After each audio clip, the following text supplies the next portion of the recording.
Oh, what a day! What a lovely day! Welcome to Flat Earth Debate. I'm your host, Nathan Oakley, and if you are new to this channel or you've not done so already, be sure to subscribe and hit the bell notification icon to keep up to date with the Flat Earth Debate. If you would like to support this channel, there is a super chat that runs alongside each of these shows while they're live, and a link in the info box below this video once the video has rendered. But most importantly, if you would like to join the discussion, simply mute the page you're currently watching, then click the link in the info box to join the panel and express your views on the shape of the Earth. If you do join, please don't swear. If you do, you'll be ejected, and if you are, please don't try to rejoin the stream using sock accounts. You'll be warmly welcome back on the next stream. Please also share the show, as sharing the show increases the live audience, of course, but this in turn increases the chances of a more diverse panel. So please share the show. And one last time, if you're new to the channel or you've not done so already, be sure to subscribe and hit the bell notification icon to keep up to date with the Flat Earth Debate. We are joined by Sleeping Warrior. How are you doing, Sleeping Warrior? Good to have you. I'm just reeling over yesterday's Issa Mahalski's chat. Issa was on for the first time in months. 11 hours. Yesterday. Huh? 11 hours. Is that how long you went for? I think so, because I looked at the stream this morning and I was like, wow, 11 hours, 50 something. I was like, wow, Issa, keen, are you? Keen, 12-hour stream. Wow. Well, obviously, Jeremy came in and we had a bit of a humdinger before I had to go out. And I'm still having afters with him right now on Discord. And I just want to state what the position is so that people are aware what Jeremy's position is. And basically, I'm pretty sure Jeremy does honestly believe this, but I also realize that he has got his wires crossed. And if he's listening and he wants to quickly jump in, I know he said he won't do, but sometimes he gets triggered enough to join in, and that's really what I kind of want him to. But in the Isle of Man debates, there were two videos. There was the lower video with the floaty land in the north, which was the original claim. And then there was a tangent that was created caused by the addendum video from which the composite was created. And then that's where we spent all the time arguing back and forth over what could and could not be seen. Anyway, Jeremy's got the opinion, or he's got the perception, that I tried to pass off the composite being taken from the lower position, the lower elevation. And that never once happened. Now, he's got some clips of where we're talking about the composite creation and it being compared to a third video, which never ended up getting released because there were already two out and I didn't really want to confuse the matter anymore. So we just didn't release it because there wasn't really anything in it other than proving where the video was taken from. Now, when I took the composite video, I actually took that first. And it was then when I saw the floaty land and I thought, I wonder how low I could get before that floaty land disappears, which was my point. That was why I went lower. So I wasn't really focusing on where the first video was taken from. I was more interested in where I could see how low could I go before the floaty land, how low could I go and still see the floaty land, which is what a flat earther would naturally do. I wasn't really bothered about the higher point. I was more interested in the lower point, hence why I wasn't really that accurate with where I recalled it from being taken from, other than it was just higher than. It was probably here, or here, but I wasn't exactly sure exactly where, which was still my position late into the debate. It was conceded when somebody showed, in reference to a still frame, said, there's the frame from the third video. It matches on the second video. Yeah, Jeremy. Therefore, they were taken from the same point. Yeah, Jeremy. Jeremy did that. And I accepted that. I said, okay, then it was taken from the higher point. But ultimately, who cares? Because there was a lot of missing elevation that was required in any event. It needed to be huge. So my view was, okay, so it was taken from the highest point. And I was like, okay, that's fine. But Jeremy's got it in his head that somehow that meant that I was arguing that the composite was taken from the lower elevation, which was never the case. He thinks that, I don't know what's going through his mind, but he thinks that because he's proved that it was taken from the highest possible point, therefore I was wrong. Therefore, it must have been my position, which was actually, I didn't remember exactly where it was taken because I wasn't that interested at the time at it. He thinks that means that therefore, I think he's trying to say that I was arguing that the composite was taken from the lowest elevation, which was never the position. There's no evidence whatsoever that that's what is the position that's being argued. but Jeremy's got some what he calls evidence. But what the evidence is actually doing is comparing videos 2 and 3, not videos 1 and 3 or 1 and 2. And I don't know how he's got to this deduction, but he's got to this deduction and he's made a big deal out of it. And ultimately, I stopped watching his videos because I didn't know where he'd got it wrong, but I realized he had got it wrong. But I wasn't prepared to go into it because there was far more meat on the bone. But he's still maintaining his position. So I've tried to speak to him, and we are in the point where we're talking. We're not fighting. We're not screaming at each other. We are talking, and I've realized where he's got it wrong. Problem is, he doesn't realize where he's got it wrong, or is just defiantly standing his ground. So we are going to get to a conclusion and a crescendo with this point of Jeremy's with regards to whether or not I did lie and try to deceive. But let me put the position clear. At no point did I try and claim that the composite was taken from the lower elevation. And the evidence that Jeremy's got to try and prove that point doesn't even address that point. It addresses a different point. So I don't know whether I don't know what's going on with Jeremy, but I am going to sort it in the next couple of days. And one of us is going to back down. It works both ways. If you're going to make a series called Faking Flat and it's all based around a lie, when we finally get round to addressing it, the person that can be proven to be incorrect has to stand down like a man and admit that they got it wrong. Now I'm doubling down. I know what was said. I know what was agreed, what was argued, what was fought over, and I know what my position was because I knew that the addendum video. I couldn't remember specifically where it was taken from, but I never claimed it was taken from the lowest point, which is the claim of Jeremy. So we are going to get to a conclusion of it, and Jeremy is, if he's found to be wrong, going to correct the position. If I'm wrong, I will correct the position, and it's based on that which was said in all the debates. So Jeremy's presented the evidence so far. He hasn't shown me the part that deals with the point that he's making, but ultimately we're going to come to a conclusion on it in the next 2 or 3 days. And one of us is going to make a very public apology to the other and say that we got it wrong. Now it's going to be down to the evidence that can be cited because it seems to be down to the interpretation of part of the evidence. So that's where we're at these days. Fascinating. And I'm just being told that I need to go because I've got to go and do something. So, do I have I'm glad you got that out of the way. 11 hours after. Yeah, I'm glad I got it out of the way. There is going to be a crescendo of the point, and there is one of us is going to have to make a concession. And I'm pretty certain it's going to be Jeremy, but Jeremy doesn't realize it yet. So, we'll see. But Nathan, I do have to leave. I have to go somewhere. I have to be somewhere, unfortunately. But good to have you. I shall love you and leave you and wish you the best of a debate. And hopefully you'll get some ballers on with some evidence. Hopefully so. But in any event, gents, somebody follow the link and join him in here so he's not left on his own. But I can't wait to get to the bottom of this Jeremy thing, I'll be honest, because it's been bugging me for ages, but I couldn't be bothered dealing with it. But now I'm interested. So, right, I'm going to leave you to it. Have fun and I'll speak to you soon.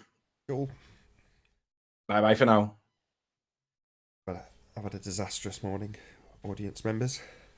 Woke up to a blocked bathtub, so frequent viewers of the show will remember a couple of days ago I said that there was a very loud engine running outside, and as a consequence I couldn't really hear what was being said.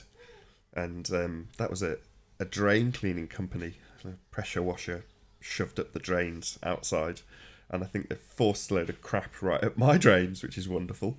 So I've come into a blocked drain, and in trying to plunge this drain, I've plunged it so hard I've forced the overflow pipe off my bath and flooded my underneath neighbour's bathroom, which was embarrassing to say the least. How you doing, Arwin? Hey. Good to have you. So I've now got a flat full of chemicals trying to unblock a drain so I can fix various different things with it. Oh. Yeah, fun. I've had a terrible morning. Plumbing, eh? Yeah. So I'm not in the best of moods. I was listening Flatwater's stuff again. It's a really amazing story about beyond the North Pole, especially because there's so many details of what they actually measure with their compass and how the atmosphere is and the water quality and all that and description of the lands they come across. It's so detailed. It's just incredible. And well, I know a lot more about what that actually means now after 2 years or something. So it's really special. Okay. Yeah. Do you want to fill us in? But I was yeah, I'm in the middle of listening to that. So Oh, wait, is the okay. hangout going? This is running. Yeah, we're live now. Yeah. Oh damn! I didn't know. Yeah, we're Uh, live. let's see. What was he on about? Yeah. What was really interesting was that the mentioning of the fake sun that apparently wasn't giving off its own light from the direction of that sun. That was very fascinating. Uh, I can't really pinpoint where that all was. Also, there was a point where there was a magnetic dip was mentioned. Uh, I'm not too sure what it even means, but it could be just like where is it? Like south of Australia, where suddenly the magnetic point turns, something like that. So yeah, a point where the magnetism reverses, although it doesn't seem to be have been the end point, as it were, because they traveled on beyond that. So that was really interesting. Also, the mentioning of certain lands they came across. Uh, at first, they were frozen over and without trees, but later they did actually come across lands that did have a lot of trees. And then there was the mention of the uh, was it? Yeah, they were without fresh water for a long time. Hey, how's it going, guys? Hello, No Globe Hi. Zone. Good to have you. How are you guys doing And this morning? yeah, okay, let me finish. And as they were basically crossing over the sea, they discovered that uh, the layer they were floating on was actually sweet water that was on top of another layer of very brim salt water. And that was very fascinating just to realize that. And then was some slight explanation about how the ice, uh, the ice that was floating around there was basically sweetwater ice. So yeah, that's a very rough summary of what I've been listening to right now. Cool. Yeah, Thanks. yeah, it's very cool. It's very fascinating. It's definitely worth studying the details some more. And it's been a while since I've listened to that story. So, So what can we oh do for yeah, you, by the way, No Globe Zone, I should say. How's it going, guys? Very hey well. man, I assume you've got something You to know, say. I recently saw a video from Celebrating Truth. They were using like lasers and stuff like that to measure the tops of buildings, like over like Hmm. 3,000 kilometers. Turns out there was no variance whatsoever. Found that quite interesting. Yeah, yeah, yeah, we discussed that in is it the Concave Earth movie? Yeah. They did that as well with very professional equipment, and yeah, no explanation. You know why? Very By the weird. way, I did finish the latter third of that movie. Oh, you finished the That's really funny documentary. because the first two-third were excellent. Was a lot of scientific experiments and all that and tests. The latter third, I basically quit halfway because they got really messy and was a lot of science fiction and just complete contradictory nonsense basically after that, where first they would basically deny what gravity was, and yeah, the typical thing, it's magnetism and all that, and then later they would argue that how light through space would be bending by gravitational lensing. It's ridiculous, ridiculous in the movie. It's just first they deny it even exists, and then they say that it bends light. So just The scientific body is looming. no, it's just that the first two-third of that movie was really good, and they really did prove things. They just did the experiments, and then the last third of that movie, suddenly they just make all these declarations. Oh yeah, this is it and that is it. They don't do any experiments. or barely. They do a few experiments, and then they bring out, oh look, it fits the mathematical it has been modeled mathematically, and but they just go deep into the scientism all of a sudden, and it Yeah. starts to become really weird. So yeah, it's nothing like the first 2/3 of the movie. It's really ridiculous. It's Fair enough. very odd. A Music Man in the chat But says convex Earth is a ruse. Might as well call it No Forest on Flat Earth Part 2. I wouldn't really agree with that because of the, positive things that Arwen's just alluded to, which were yeah, extremely positive. the first One of 2/3 which, were great. yeah, well, our other guest, whose name I've forgotten already, sorry, no Globe Zone, our other guest pointed this out with his first remark, which is that, those two buildings, that was new to me. It seems obvious anyway, but that's because obviously the Earth's flat, so they're going to be on the same plane, of course. But when you actually see someone physically measuring it and showing it, you think, oh, that's new. I've not seen it done that way before. Done that way being proving that it's flat. They put lasers like not that far above the water, and the lasers were they were completely visible on the other side. Not only that, but radio waves that should have been obstructed by the curvature were connecting just fine. Yeah, I had seen that one before. I've got to be honest. The only one that was new to me was the buildings one, and I'm certain that someone I said not Matrix, Smokescreen Design had done a similar thing, but he was using trajectories, aircrafts, not buildings. So that was the first time I'd seen it done in that way, and I was like, oh, that's cool.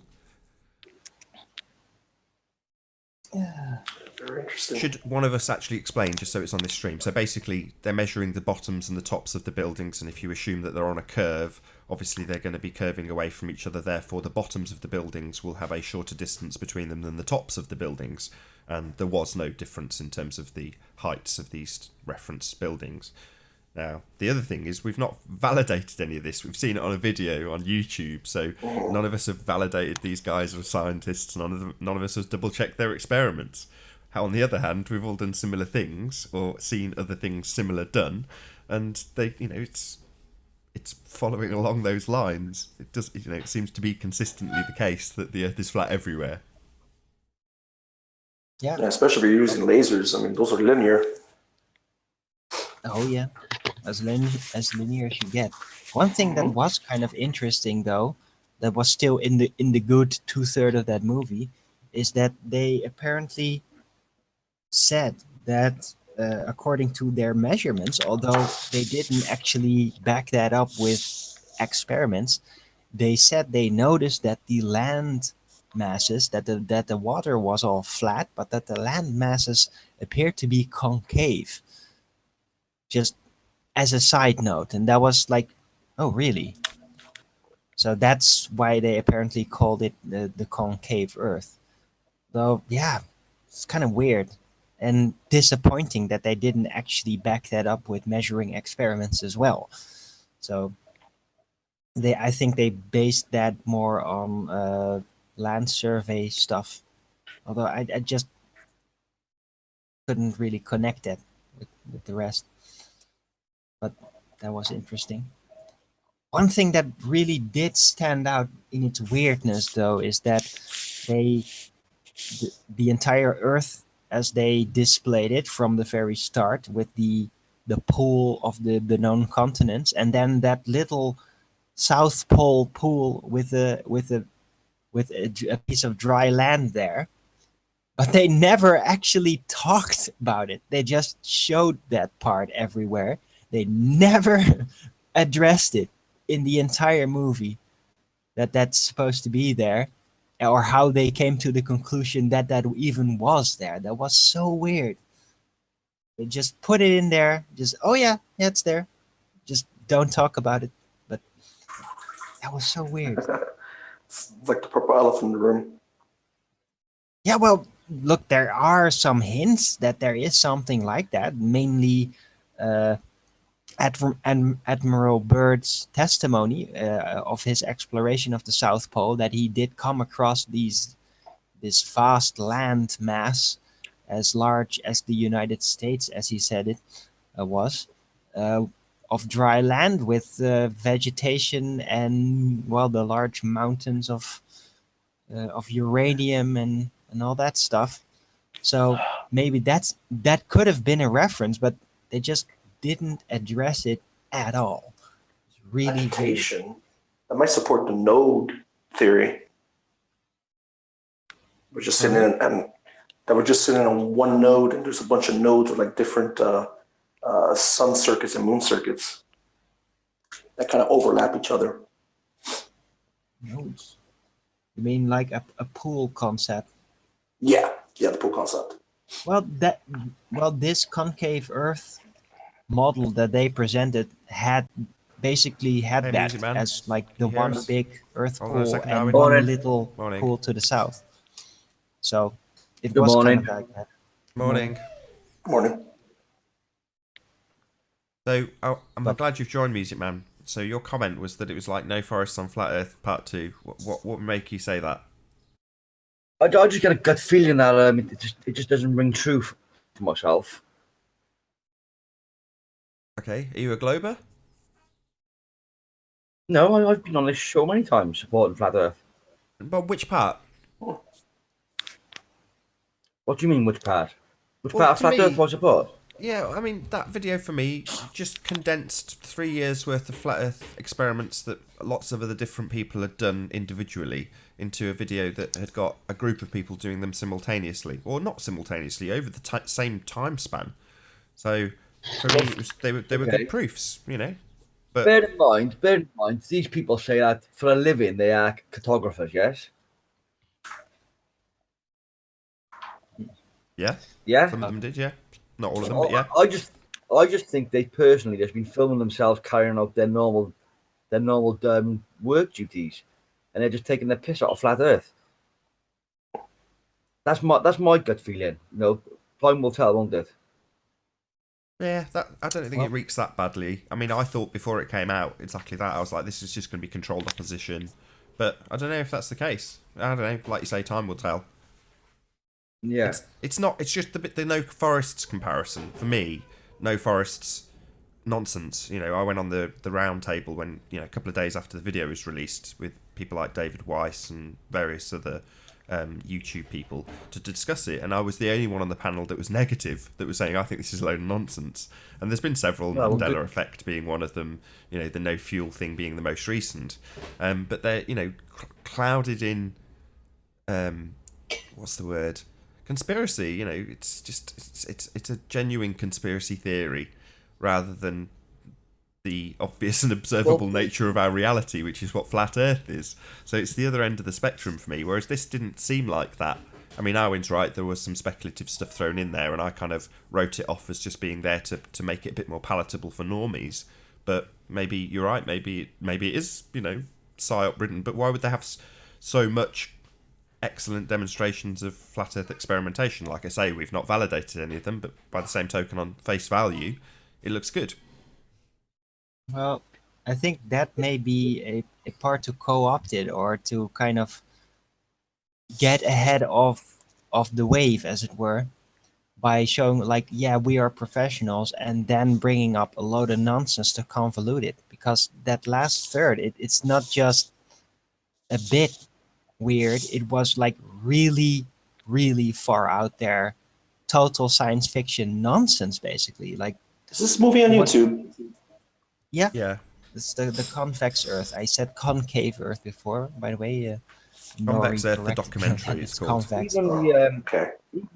Even the picture of the like the 3D model of the diagram they've made, it reminds me of a cardboard toilet bedpan. Yeah, you're not the first to say it. I agree. It does reminded look me like of a bedpan. geode. And it's in Stinks, space. It's in space. I mean, what the... Yeah. But yeah, I don't And the, see why they even have that shape underneath it, and they never even address that part. They never address like, yeah, oh, when you go beyond the ice, you go onto this giant mountainous landmass that's basically on the other side. Yeah. They And don't also, address this at all. why Yeah. would you? If you're a scientist and you've committed all your work in life to the sciences, then all of a sudden you've come to a realization that the Earth is not spherical. You wouldn't take 7 years to carry out an experiment and release your findings to the world. You'd do it like yesterday. You wouldn't sit on the information. So is it the 7 years bit No. you're saying? Because it predates everybody that I know in Flat Earth, with the exception of Math Powerland. Yeah, just a lot of things. I'm one of the people involved. If you look at his history, he's a young ufologist, which is hypocritical of flat Earth again. Yeah, it stinks for me. What? What has ufology to do with flat Earth? But I don't think, how can they fit together? They can't, can they? Well, the only way it sort of can is when you draw in the more late industrial UFO free energy level technology, and then bring it into the suppression of science of history Reverse engineering. and reverse the suppression of science and the real history, if you bring in that, but it's not directly related to flat Earth. And you think they'd be collaborating with FE wouldn't you? Being it's such a big issue. This is the world flat. And we I can think they're prove in it. competition with them, really. Competition, is it? Yeah. Well, that should say everything to you, shouldn't it? Competition Sorry? to prove. If you think they're in competition with one another, then that should, for you personally, then that should highlight the bullshit involved. Well, I do kind of feel from especially that second or the last third of that movie, Convex Earth, that I think it's a mixed bag. I think that there are some genuine scientists in there that really just want to be scientifically correct, and I think there are some speculators in there, perhaps even like Freemason guys, and that the project manager that made the whole thing basically did set out to co-opt the movement, and who knows to what ends. Maybe to fight off any complete truthful flat earth bigger project that may come afterwards. Basically say like, yeah, you stole our experiments to jump on with lawsuits or something. Maybe that's why it was made the way it was. I don't know. There's the one purpose? professor on the internet at the moment who's been on for a number of years. His name is Professor Guy McPherson. Have you heard of his message? What was his name again? Professor Guy McPherson. Guy McPherson. No. Well, his message is that in all of his evidence is based on scientific expeditions, like, people everyone's got a PhD. They've been doing it for like 30, 40 years.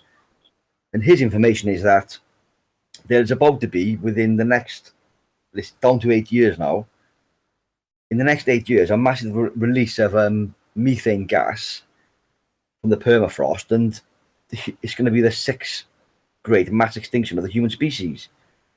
And that's somebody who's all the information is scientifically backed, but no one's talking about that on the internet. Why would that cause the extinction? Because the oceans would acidify, and you couldn't breathe. There'd be no oxygen. Just look into it, Guy McPherson, and look at his findings and all the hundreds of scientists, researchers over the last 20 years, and the timeline is now down to 2026. Okay. And it just But baffles me methane has why been gradually released in the oceans forever. It's like at the bottom, at certain points, there is just methane Arwin, gas. listen. Arwin, you're not a scientist, okay? So don't give me all that crap now. Go and look at Guy McPherson's information yourself, and then try and debate. So we've got about an hour and a half left on this live stream. Hope you're enjoying the debate thus far. If you're new to the channel, be sure to subscribe and hit the bell notification icon to keep up to date with the Flat Earth debate. If you'd like to support this channel, there is a super chat that runs alongside the show while it's live, and a link in the info box below the video once it's rendered. But most importantly, if you'd like to join the discussion, simply mute the page you're currently watching, then click the link in the info box to join the panel and express your views on the shape of the Earth. If you do join, please don't swear. Also, please share the show, as this increases the live audience, of course, but that in turn increases the chances of a more diverse panel, so please share the show. And one last time, if you're new to the channel or you've not done so already, be sure to subscribe and hit the bell notification icon to keep up to date with the Flat Earth debate. There is about an hour and a half left on this live stream. Which you've never Googled and searched for yourself because it's unknown to you. Yeah, but why can't you just answer my question if you're informed about this? What is it exactly? I'm not a scientist. You don't need to be a scientist to know what region this permafrost is supposedly at. You just need to have seen his work. On and the you have, on the haven't you? Siberian peninsulas. Siberia. Okay, so the Russian on Russia. Okay, right.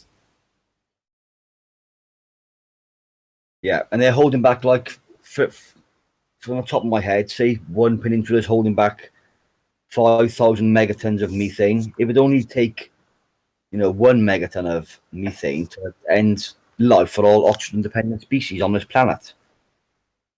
Just go listen. Nothing's very hazardous. If you just go and listen to the professor himself speak, you do get an air of sincerity when when he's speaking. And he's one of the people who's lost all his funding. He was one of the first, not one of the first, one of the youngest ever professors of emeritus, which is a great honor. And if you go down the route of researching this stuff and listen to the scientists who give their findings via talks and conferences, you can hear the tone of their voice, the fear in the results which they're giving. It's all being covered up by the media. Well, it does sound very concerning, although I'd say maybe it would be time to basically harvest that gas before it just gets released in the open. But yeah, I don't know if that's even possible. Isn't methane also found in fallacious acts? Like cows, we're concerned about cows farting too much or something like that. Yeah, but that's not the same scale. So there, as I said, methane is just generally released in the oceans and the atmosphere. It has been happening since the beginning of creation, basically. But yeah, if it is on that kind of scale, and if it's going to be a sudden release, that is going to have a very detrimental effect on the environment. If it really will be that fast. For a number of years, and just watching cover up and stuff. Have you seen a film called Downsizing? No. No.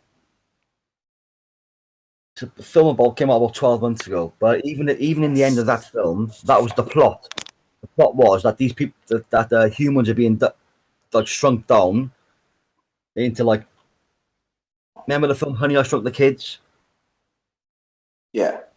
It's like that. It's called Downsizing. And at the end, the plot of the film was people were being downsized to go underground in then deep underground bunkers because of this methane release. But they put that in right. You referring to like a depopulation at all? Sorry? Are you referring to depopulation? Something about 500 million? No, it's just a Hollywood film. Oh. From when? No, I year? didn't mention depopulation. I just did this Hollywood film. It just put that as a snippet in the plot at the end of the film. The reason why they were downsizing and going into these deep underground bases because of an impending release of methane gas. I thought that was very interesting. How I was just being fitted into a Hollywood movie, Yeah, okay, but when was the movie? Like what decade? 12 months ago. Okay. Well, that is unnerving then. I'm sure if I know you people here will look into this now, but if you just search for Guy McPherson. His website is called Nature Bats Last, and I've never been able to find a piece of evidence which is fraudulent, which he puts forward.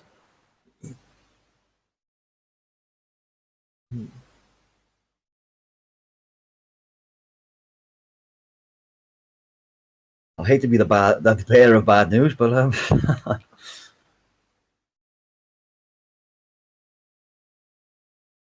It just brings a new perspective on the whole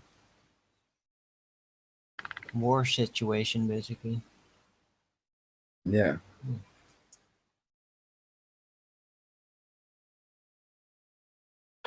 Speaking of that, Walmart is actually involved in some kind of underground tunneling expedition. Mhm. You guys seen that? Well, they're definitely developing these is it DUMS, deep underground military bases. Yeah. There was like a bunch of like military vehicles like parked like for miles. I'm like, wow, it's right off Google Earth.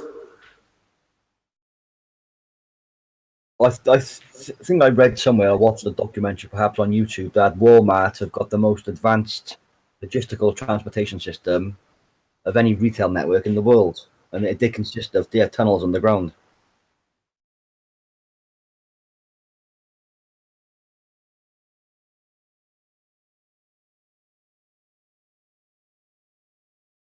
Well, I'm quite surprised that nobody has heard of the methane clathrate gun being fired and the feedback loops.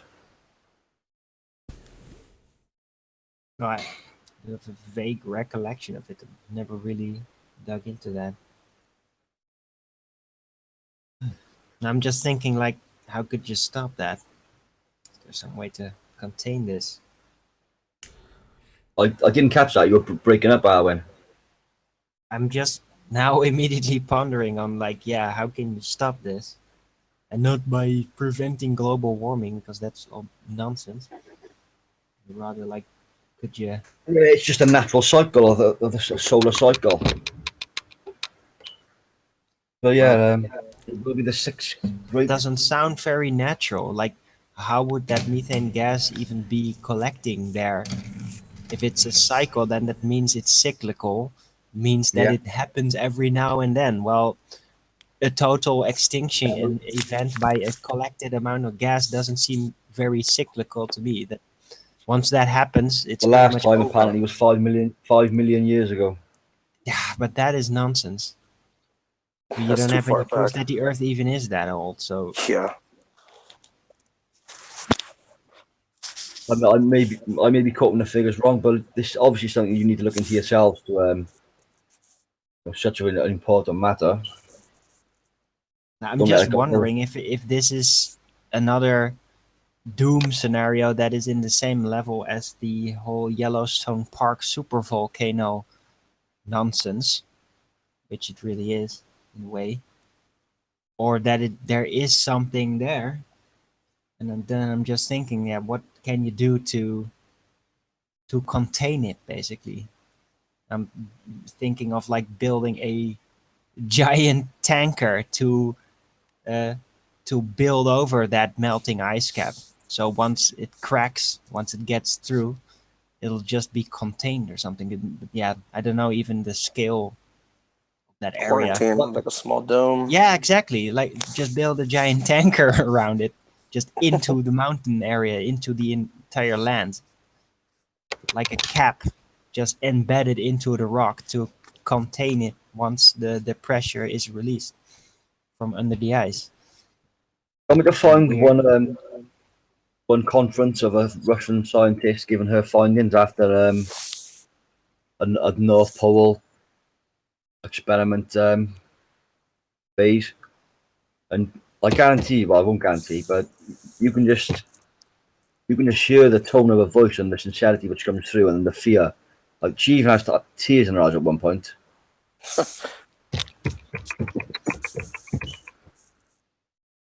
If it wasn't that serious, why isn't it being shared with the world for people to give solutions?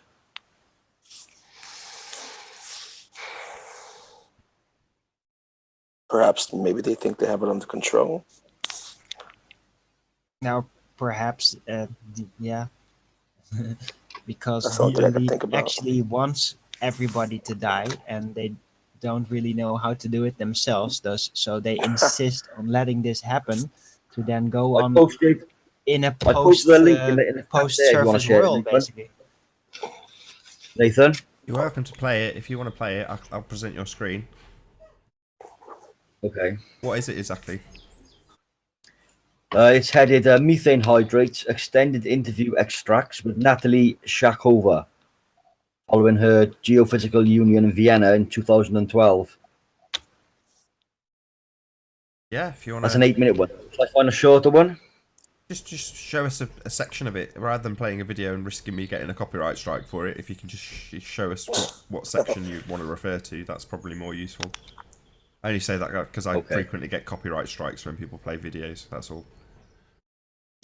Perhaps pausing the video on some sort of diagram that might explain it further. I'll look through now for you. I'll take a look. I did post a link in the chat box in the Google Hangout. Yeah, I'm taking a look right now. I'll cut it and paste it into the chat in a moment. Okay, it's basically a talking head. There's no imagery, there's no map, whatever. No, There's no. Talking one head, section of a location. No, and that's no, it. no. He doesn't mean it offensively, Music Man, I'm sure. Hey Nathan, I want to give a shout out to Truff the Trees. Tuft of Trees. Yeah, shout out to Tuft of Trees. That was the best. That was the best. What do People you mean still they're my remember that. talking head? They've got good music. Did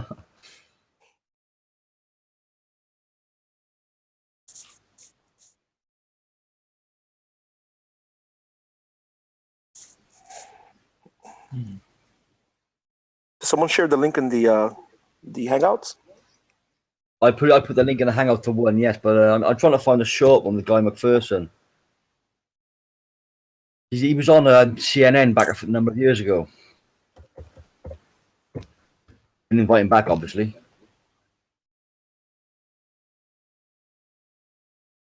Ooh, there's an article linked in that YouTube video that leads with NASA images of melting Arctic sea ice. Good after NASA, providing those realistic CGI Well, photos. that's a good sign. That means there may be some nonsense involved. As soon as NASA gets into it, that's a good indication that it may actually not be true. Well, I've met this professor. Okay, he's no troll. He's not a mouthpiece or a puppet. Genuine bloke.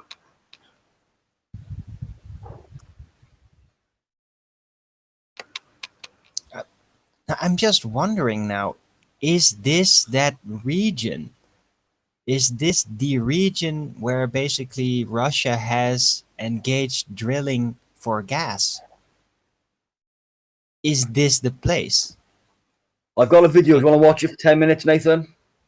Because I do remember that not too long ago there was a giant platform being built to harvest this gas that was like in a sea area. Is this it? Are they actually so they're actually drilling for gas, methane gas in this area already? That is kind of interesting, though. Human extinction within 10 years. Oh my. Some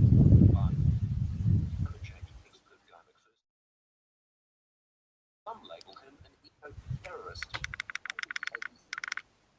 Could he just be a realist? Nice New Zealand on a speaking tour joins me now. Just let me know when you're ready, Music, when you've got a particular part that you want me to put up, I'll put it up.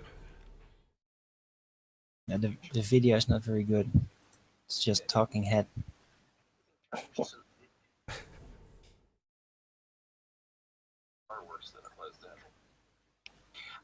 So essentially, to paraphrase, we're just all wasting our time even talking about There you go. climate change and global warming. Well, this last 10 minutes. Global warming, please. Which part you'd like to watch? Well, none of it really. I mean, it'll completely kill the conversation if it's just somebody literally talking rather than a panel full of people actually talking amongst Yeah. ourselves, if you know what I mean. But I have put the link in the chat so people can watch it. Okay, cool.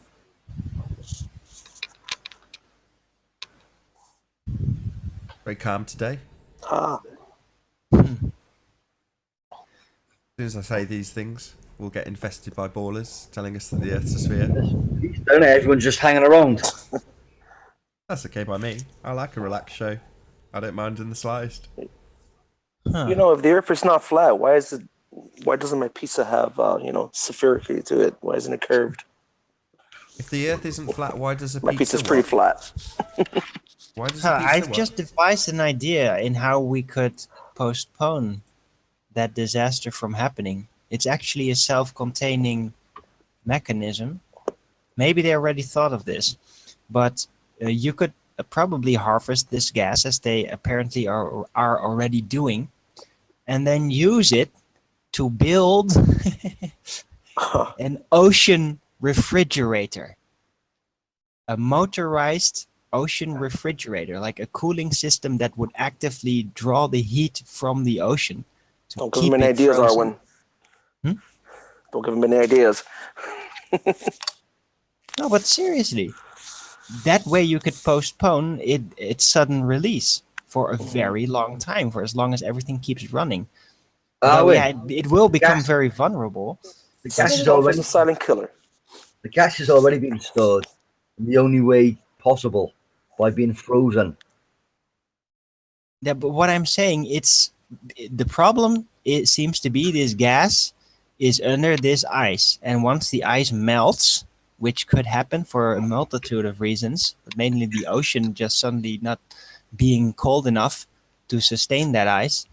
Once the ice melts, then the sudden release happens. But Yeah. you could industrially cool the water to make sure that it will never go above that necessary freezing temperature. So you could actively cool it, even using that by harvesting that gas and then using it to power a cooling system to keep the ice cap frozen. So there is no sudden release. Then the only thing And that who would needs to orchestrate that? happen is that not some idiot blows it up. And if that just if that's prevented from happening, then we could postpone that apocalyptic event of the methane release You can't indefinitely. even fix potholes in the roads, never mind cap off 5,000 gigatons of gas. The UK comes to a standstill in an inch of snow. What are you talking about? I'm making examples of you saying that, these laborious ideas of cooling the ocean. Governments are not capable of doing things like this. They can't even fix potholes in the fucking road. Well, potholes are part of another scam. Just to get They you can't there. look. It's all about an industrial project, and it will take a massive effort, and yeah, get that done. But hey, if it's going to prevent the extinction of the entire freaking world, then well, they may actually be able to do it. Because in this case, it is an industry project, and industry projects Yeah. you And what does seem industry create? be capable of managing a lot better than making all the public do things, because that's What does something that industry- definitely doesn't work. What or does it's very industry hard. create? Arwen, what does industry create? What's a byproduct of industry? Pollution. It doesn't matter. Heat. If you're going to actively cool it, then the entire ocean could warm up as long as that specific methane itself. region doesn't warm up enough because it's being actively cooled using refrigeration. You can't cool something without also having an equal reaction and producing Yeah, heat. I know. But Don't- do you have a refrigerator? You know how that works? Inside the refrigerator, it Well, I just stays told- cold. Outside of it, it's warm, but it doesn't matter because inside of it, it's cold. You vaccine damaged. No, apparently you are. Because you're just repeating. Well, I'm like contradicting you, and you're repeating me.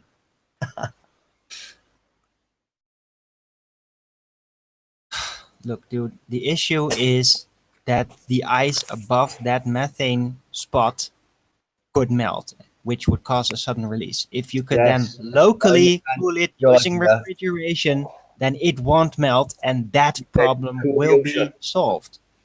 Yes, and you It said the doesn't matter if the coolio. rest of the world warms up. Perhaps in strategic locations, maybe where the perm process is the thickest. Yeah. Hey, I'm actually trying to think of a damn solution here, okay? Okay. Arwen's trying to save the world, people. Yeah, I do that type of thing. Doing God's work. Well, I don't know. God's mainly just a designer and leaves the ideas of managing the world up to us.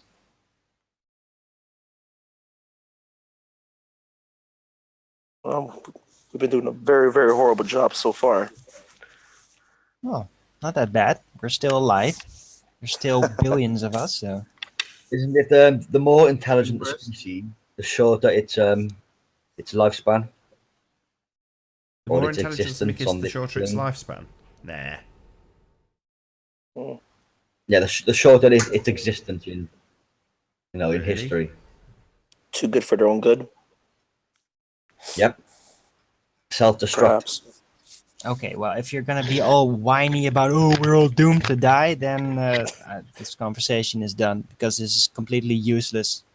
Who triggered you, Alvin? Yeah, I am damn triggered. You bringing up this cataclysmic event. I actually think of a solution and you complain about it and then start whining about how humanity is doomed to die. Come on. Alvin, Get the come hell on. out of now. here, man. Oh, Get the you hell say out. You've come up with a solution. Come on now. Yeah, I did. I just did. It was an industrial plan and it could It's a work. daft solution. It's a daft solution. It wouldn't work. Oh, really? Oh, yeah. Yeah. Oh, you're such an expert. Yeah, you know it can't work because, like, why would we try or anything? You know? Because if you thought of it, I guarantee you somebody with money has thought of it. Perhaps we're Maybe. not able to do it. That's the very Restrictions. defeatist. That's like in the The end. Truman Show when when the teacher pulls down the map and says it's already all been discovered. So by saying, well, if you've thought of it, someone else must have thought of it. Well, no, we all have the power of creation with us. We all have individual thought, and why not? Doesn't mean someone's come up with it already. Have you heard of Look, every if reaction? people is can equal- create islands, okay, Oh. in Arabia and with China, they're actually creating islands. They're terrascaping. If you can do that, and that is new, they're doing that. They're doing that anew. Then why couldn't you do something like this? Why couldn't you just keep a local spot frozen in the ocean Well, to save the technically- entirety of humanity? Technically, Why they're is not that so creating- ridiculous? Well, if you just pause for a second, I'll answer you. Technically, they're not creating islands. They're just dumping lots of earth and mud into the water above Yeah. sea level. Okay, Yeah, and That's it's what islands making are. new islands. it's I not. mean, It's besides not, underwater volcanoes. And also, but every action is an equal and opposite reaction. So your assumption that you could freeze things without generating heat, just a load of codswallop. Sorry, Yeah, what? I mean,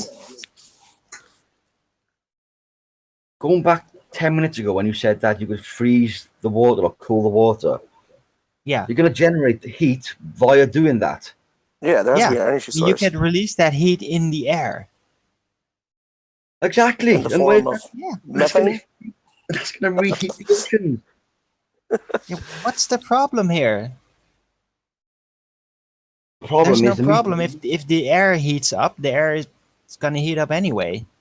It also cools off again as long as the ice directly surrounding that location that contains the gas does not heat up.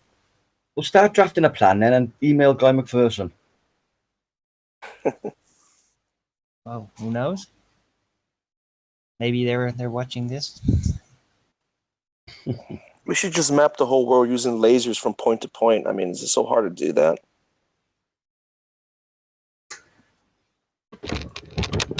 Has no one with money tried that, mapping the world independently? No, I That's think so that weird. people with a lot of money just use their money to keep their money. Ha. the most thing they're focusing on, because if they don't, then they eventually lose their money.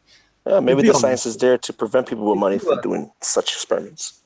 if money That's was no one way. object to you, would you spend your time with shining lasers around the world? You wouldn't, would you? I know I wouldn't. I mean, if it's Oh, I damn it's well gonna would. if it's gonna give you an accurate representation of what the Earth actually looks like, absolutely. I'd be on a yacht in the med. Several experiments that I want to do to basically prove my own model. I'd be So- on a yacht on the med, surrounded by hookers.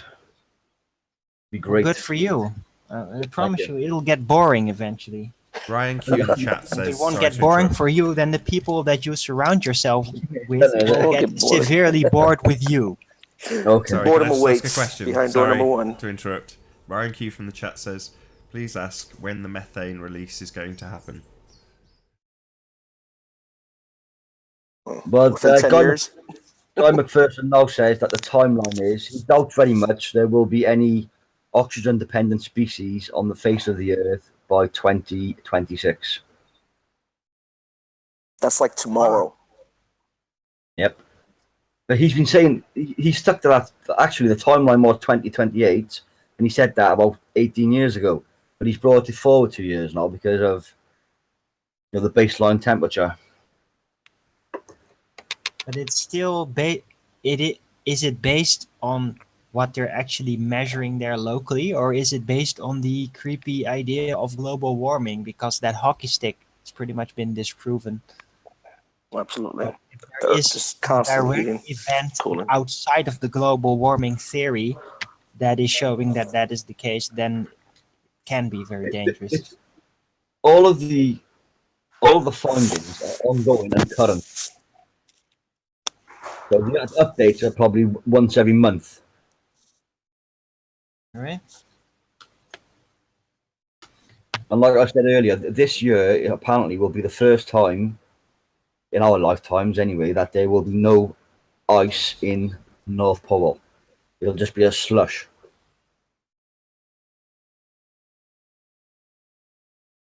So we've got about an hour left on this live stream. If you're new to the channel, be sure to subscribe and hit the bell notification icon to keep up to date with the Flat Earth debate.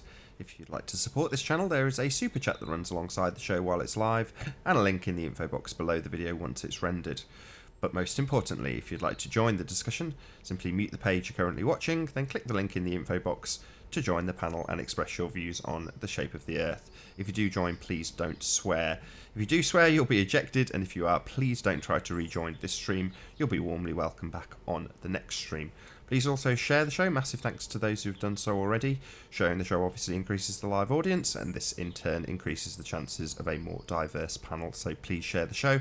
And one last time, if you're new to the channel or you've not done so already, be sure to subscribe and hit the bell notification icon to keep up to date with the Flat Earth debate. As I say, there is about an hour left on this live stream. I love that last part. It rhymes so well. Keep up to date with the Flat Earth debate. Indeed. Subscribe today.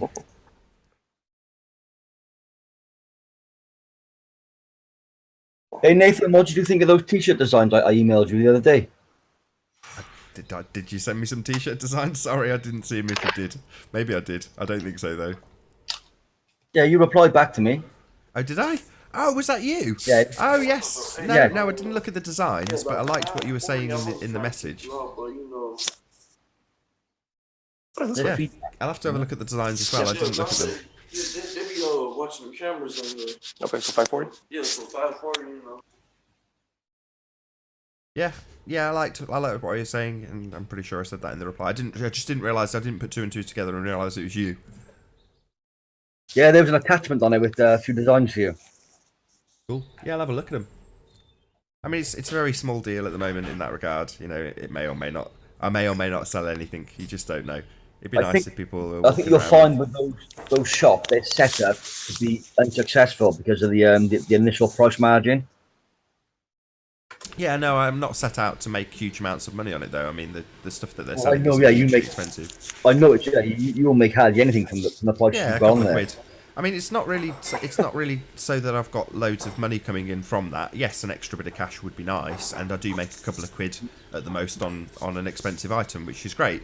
but it's more so that there's just stuff that people can participate with. So that in the respect that, you know, I'm e-begging when I say if you want to support the channel, hit the super chat or hit the link in the info box. Well, now there's something that people who say, well, I don't want to just give you money. Why should I? Well, there's now something that they can purchase, and I do get a couple of quid out of it. That's kind of the purpose of that, and it's fun. I quite enjoy doing it. I've got to be honest. You know, making the designs and putting them on and figuring out how to do it. While I've got a small channel, means that I'm hoping to grow the channel. Hence, I ask everyone to subscribe. You know, genuinely, if you're not subscribed, subscribe.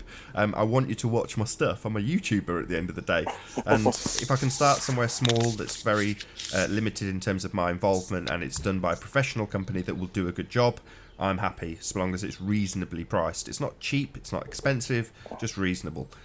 So yeah, I'm happy with what's there. When someone gets it, if they hate it, they can send it back, you know, and again, no hassle for me, just they send it back, end of story. But I know I'm pleased with the designs, I'm pleased with the way it looks. If it's successful, I'll be rattling on your door going, now I want to do it independently. It's a great way to find out who's a flat earther, you know? Those people are sometimes in the closet. Yeah, someone has a small channel and they make a few quid and people moan about it. You don't see people moaning about the massive channels and we're making like 20,000 pounds a day. They just marvel over it and like praise them. Yeah, it comes to the small guy making, I don't know, 20 quid a day, and it's hell to be paid. Yeah, exactly. I mean, these live streams, again, as much as there's people out there that say, oh, don't watch the adverts are evil, it's like, I'm the opposite. I'm like, well, I actually do want to make money off my YouTube channel. It'd be nice if it generated a good income as opposed to just a few quid. You know, this live stream will make about 60 cents, and I do them daily. You can imagine what this channel's making. You know, coincidentally, I'm going to hopefully improve in the next day or two because I'll go back onto my main channel and these won't just be streamed to a limited audience of maybe 12 or 1,300 people. You know, suddenly I'm putting it in front of 5,500 potential viewers live. And rather than them going on the channel in the aftermath, so what happens at the moment is there's a 10-second delay at the beginning of each of these streams because I have to simultaneously record them. I'll probably continue to do that anyway, but the reason being is because they then get re-uploaded onto the main channel. So Nathan Oakley 1980 gets a re-up at 0 views once these streams finish. So yeah, they all roughly get about 1,000 views. Some get more, some get a little bit less. But that would be considerably more if they already had the 200 or 300 to 500 live viewers that had watched actually live, still being, you know, documented on that channel. But at the moment they're not, because I'm streaming on this channel, which is a secondary channel. Okay. I'm going to show you the designs I sent you on screen share now. Yeah, stick them up. Let's have a look at your t-shirts. All right, I'm gonna speak to on the devil. mine Where's at the moment, rumpus? so- Oh, your screen share is not working. Just got your icon. It says that you're screen sharing, but it doesn't. Nasalization, that's great. Yeah, it doesn't actually work, music. Your screen sharing isn't working for I some need reason. that. I need that in my life. I think somebody can see them. Nah, we can't see them. No? No. Somebody just said they could see them. Yeah, I can see them. You You can talking see about the them. shirts? Oh, Yeah. Really? Yeah, I I see them. can't see them. Nasalization and help. I'm surrounded by coverts. Curvert. Why isn't it showing for me? Oh, curverts. Got it. Oh, there we go. No, I've got it up now. Pun there. Cool. Very good. ID. Love Ink it. splash design. Very nice. I'm surrounded by curverts. It's true. I'll just send you the PNG of that. You're such a curvert. designs.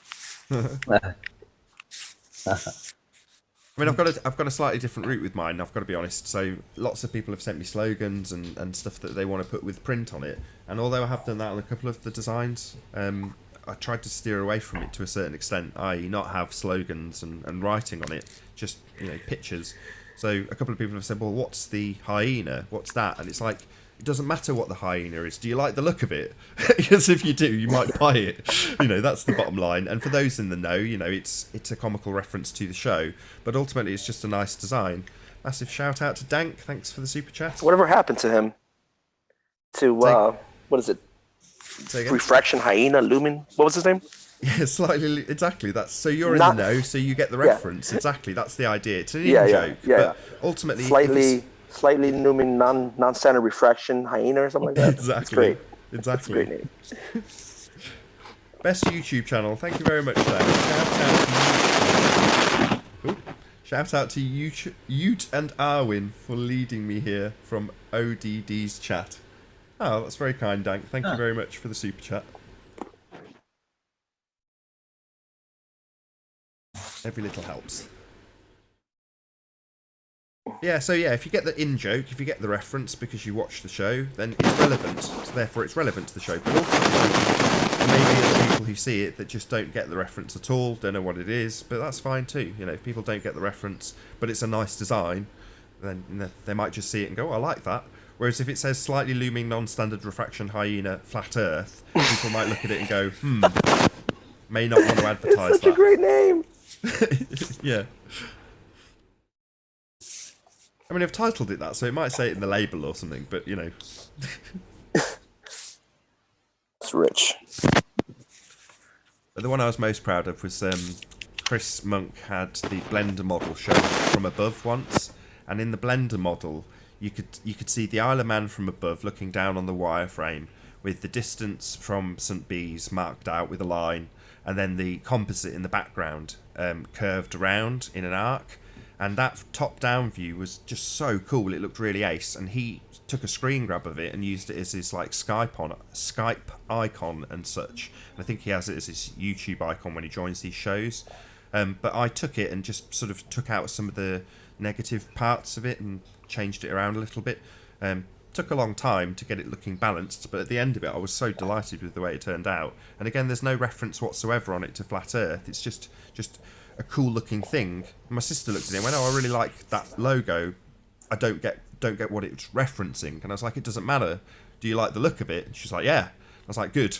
Because then you might be, if you were in the market to buy a cap, you know, you might be buying it just because you like the look of it, rather than knowing that it means that's a top-down view of a flat Earth representation of Isle of Man. You know, you're not going to know that unless you're in the know.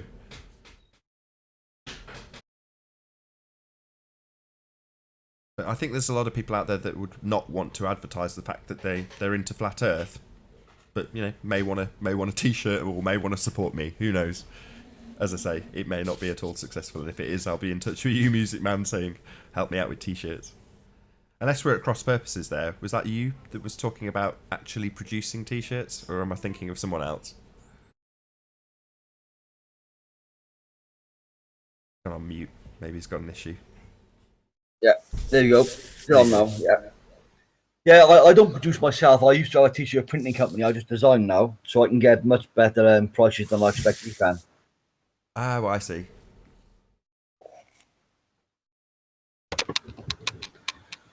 So it would help you along the way, you know. Indeed. Music Man, are you a musician at all? Yeah, I play a few instruments. That's awesome. I happen to play guitar and bass, and I'm very, very in depth with music theory. Have you noticed that the starting with A, the last letter in the music alphabet is actually G, and this happens to be the 7th degree if A is the first, which is kind of funny. Oh, It's a bit of a parallel there. Hello, G sharp. Oh, G sharp and A major, of course. The major 7th, absolutely. The leading tone. Yeah, I find it interesting that there's with a piano you've got the the 7 notes in any major scale, so 7 days of a week. Then you've got the chromatic scale of 12 notes, so 12 months. Then you've got 52 white keys, 52 weeks. It's all very based What up. about what about the 5 accidentals? When does that come into play? I don't know. I haven't found the use for that one yet. 5.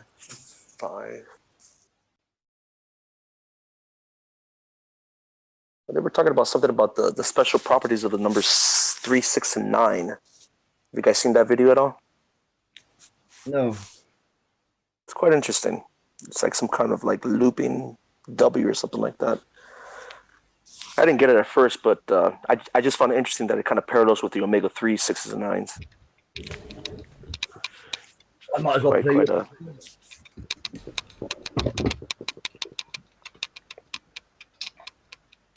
I'll play you a piece on piano now. Again? Flat Earth piano. If the Earth is not, if the Earth is not flat, why doesn't my guitar curve? Why isn't there like a bulge in between the headstock and the sound hole? There should be curvature. This is frustrating for me. In your guitar? I'm just joking. My pizza's pretty flat, but it doesn't make sense on a globe Earth. It should be round. Have you guys ever thought about that? Oh, there we go. It's an interesting point because if you were to...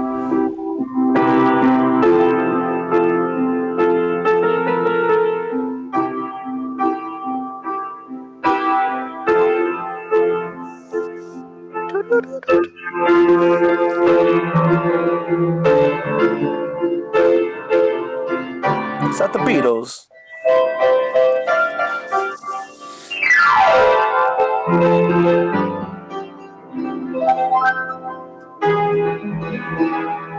Mm.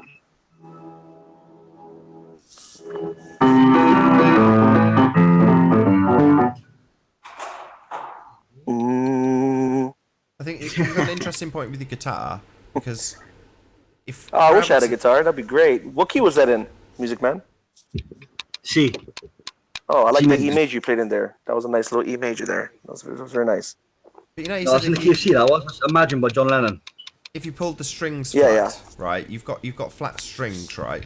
But if you were to pull something taut over a massive distance, so like a cable, and then you wound it in with a ratchet and got it really, really tight over a long span, presumably the effects of gravity would be such that it would actually be bending in the same way they say the water is bending. You know, it's all relative to the point that you're at. So as you go along the cable, even though it's hovering at say an inch above. Oh, hello, new guest. Hello, Eric and John. Oh no, just troll attack. Got a few trolls.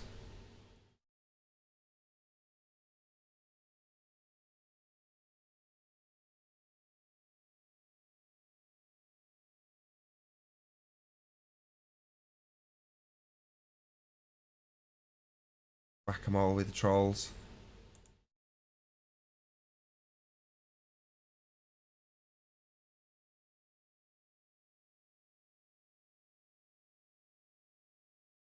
I've lost all the guests as well in the battle with the trolls. I'll have to start a new hangout. Wounded.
That down to a fine art now.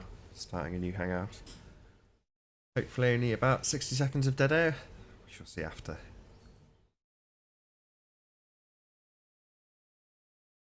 About 5 minutes before I actually share the link publicly.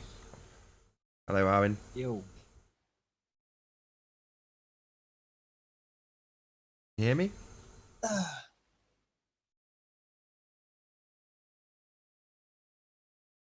you hear me, Arwen? So where's Oh, you can. what? Yes, you can. It's okay. Just a bit quiet. Yeah, where's the rest? I only Where's put the link Ranty? in. I only put the link in Skype for now. I'll give it 5 He is minutes. online, so Yeah, I'll give it 5 and then I'll put the link out publicly.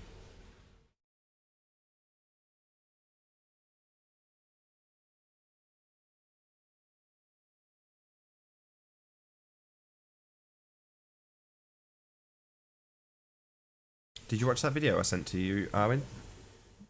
Which one? I can't remember the title of it now. Give me a second. I'll bring it up. Jordan Peterson. Oh yeah, I watched it. It was really good. Yeah, did you get my Fight Club reference? Mm, The ability to let that which does not matter truly slide. Identifying things that are of importance and identifying things that you may have been educated about, therefore seem unimportant and ignore, but ultimately recognise that they still have great significance. But ultimately, it's more important to recognise the things that don't matter. So today, while you were getting hot under the collar, it's like try to recognise the importance of that which does not matter. And the way I used to quantify it, I might quantify it slightly differently in future, but was to say, in 10 years, will this matter to me or anybody around me? What, the thing that you're currently engaged in that seems really important. Ask yourself, will it matter in 10 years? well, it all depends if they're actually going to refrigerate that permafrost over there. Otherwise, no, it's not going to matter that much. Ah, there we go. Although, technically, I would think that they'd be crazy not to do it. So, and if they kept that whole video, that whole report out of the public's attention, then there is probably a good reason to do that. And I think that might have something to do with just not wanting to open up that vulnerability to the public, because there may be crazy parties out there that might actually just try to blow it up or something. And especially if they're going to apply an industrial fix to keep that stable, then keeping it out of the public attention will increase the safety factor of it. So, but I just hope that, yeah, these people in Russia that manage these type of things are sensible enough to at least try to keep it cool. Literally. Yeah. As long as you keep it cool, Arwen, that's all that matters. I do my best, but yeah, these types of things I really do care about it. And yeah, you can think about that whatever you like. Ooh, Arwen is trying to save the world. Well, yeah, you know, uh, if my ideas can help save the world, then it's basically, in my view, got my duty to humanity and to God to use it like that. Otherwise, it would be just a waste, you know? So, the trolls think it's so funny. It's so funny. And Darkstar, it really doesn't have anything to do with magical powers. It's just ideas. Being able to figure out, to have creative ideas to fix things. It's not magical. It's called intelligence. It's called creativity. So, but Yeah, we all yeah, have that. there's a good point that if I'm thinking about it right now, then certainly somebody else must have thought it up as well. So let's hope that's the case. And I'm not they've already disagreeing with you, built Arwen, a but refrigerator system. I kind of see the power of creativity as a magical power, and I mean that in the most sincere way. So that ability to physically create something, be it music or a table or whatever, a new concept, a new idea is the same, but bringing things to fruition, especially, is the literal power of creation for me, and that is quite magical. People do it all It the is time. magical indeed, and technically, advanced technology, when not understood how it works and why it works, would typically be considered as magic. by those that don't understand it. So But yeah, once you recognise that that creativity is probably within all of us, or could be within all of us, it's just been locked up, by the education system. Producing good workers doesn't produce creative thinkers or creative people. It creates good workers, and that's what the education system's for. So the few that are lucky enough to break out of that and sort of realise the magical nature of the world or the intriguing nature of the world, those people are blessed, in my opinion.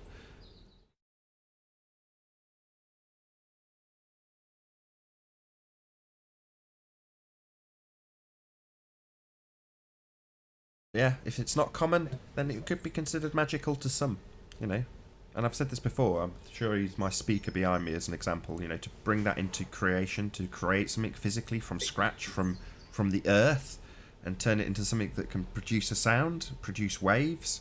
That's incredible to me, the physical manufacturing of things. It doesn't matter what you pick. You could pick a car or whatever. It doesn't matter, but the literal creation of stuff, that's cool. That's amazing.